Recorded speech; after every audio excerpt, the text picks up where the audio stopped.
Como continuación del tema conceptos básicos de experimentos, ahora hablaremos del análisis de variaciones y resultados.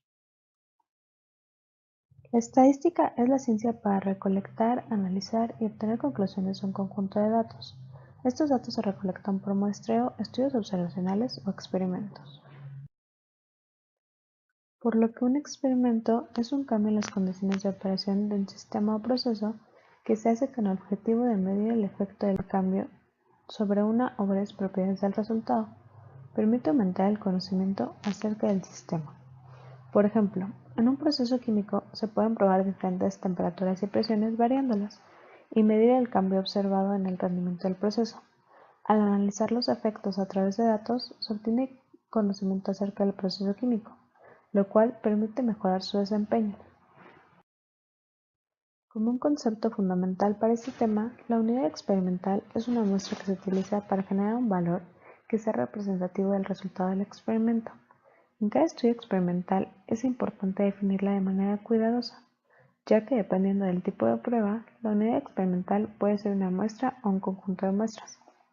Para aclarar esto, un ejemplo es, si se quiere investigar alternativas para reducir el porcentaje de piezas defectuosas en un proceso que produce muchas piezas en un lapso corto de tiempo, es claro que no sería muy confiable que la unidad experimental fuera una sola pieza, en la cual se vea si en una condición experimental está defectuosa o no. Aquí, la unidad experimental será cierta cantidad de piezas que se producen en las mismas condiciones experimentales, y el valor se obtiene al analizar cuántas de ellas están defectuosas y cuántas no. El concepto es la variable de respuesta. A través de esta variable se conoce el efecto y resultados de cada prueba experimental. Es decir, esta es la que nos va a medir en cada unidad experimental. Esta variable usualmente se denota como Y. Uno de los principales motivos de los modelos de diseño de experimentos es controlar la variabilidad. Los resultados de cualquier experimento están sometidos a tres tipos de esta: la variabilidad sistemática y planificada. Es deseable que exista esta variabilidad y que sea identificada y cuantificada por el modelo. Se espera que estas respuestas tiendan a formar grupos. La variabilidad típica de la naturaleza del problema del experimento es impredecible e inevitable. Diferencia entre diferentes medidas de un mismo objeto. Usualmente existe un patrón de comportamientos. Las medidas tienden a fluctuar en torno a un valor central. Esta variabilidad siempre está presente, pero usualmente es tolerable. La variabilidad sistemática no planificada es debido a causas desconocidas y no planificadas. Supone la principal causa de conclusiones erróneas y estudios incorrectos al ajustar el modelo estadístico. La aleatorización y la técnica de bloques ayudan a tratar de evitar este tipo de variabilidad.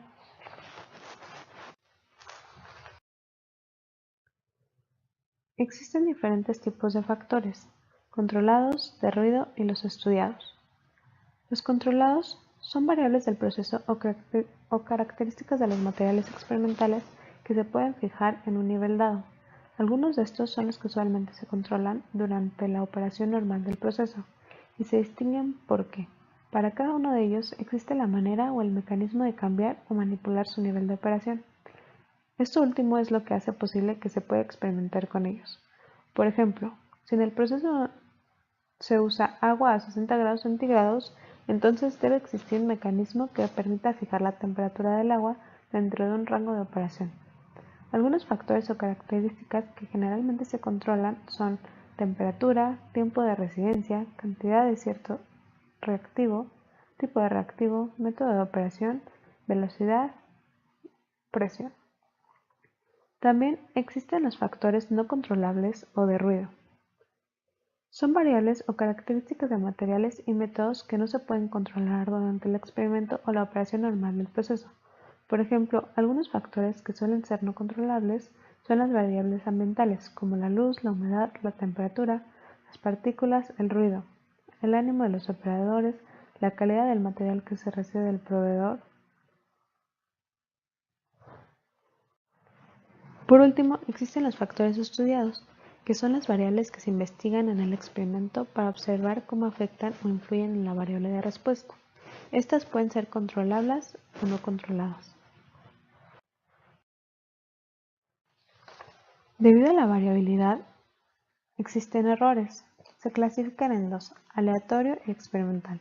El aleatorio es la variabilidad observada que no se puede explicar por los factores estudiados. Resulta del pequeño efecto de los factores no estudiados y del error experimental. Por la otra parte, el error experimental, componente del error aleatorio, que refleja los errores del experimentador en la planeación y ejecución del experimento.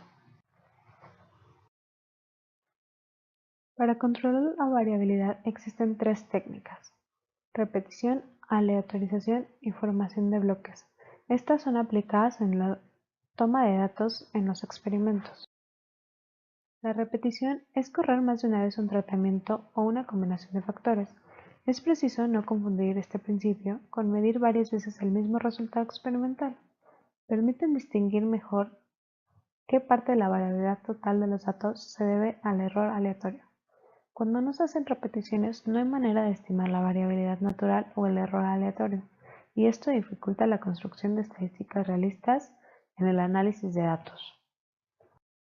La aleatorización consiste en hacer las corridas experimentales en orden aleatorio, o sea, al azar, y con material también seleccionado aleatoriamente. Este principio aumenta la probabilidad de que el supuesto de independencia de los errores se cumpla. También es una manera de asegurar que las pequeñas diferencias provocadas por materiales, equipo y todos estos factores no controlados se repartan de manera homogénea en todos los tratamientos. Como la última técnica está la formación de bloques, que consiste en anular todos los factores que pueden afectar la respuesta observada. Por ejemplo, si se quieren comprar 4 máquinas, es importante tomar en cuenta al operador de estas máquinas, en especial si se cree que la habilidad y los conocimientos del operador pueden influir en el resultado. La primera posible estrategia de bloqueo del factor operador sería que un mismo operador realizara todas las pruebas del experimento. La segunda posible estrategia de bloqueo sería experimentar con 4 operadores, o sea, 4 bloques, cada uno de los cuales prueba en orden aleatorio las 4 máquinas. En este segundo caso, la comparación de las máquinas quizá es más real.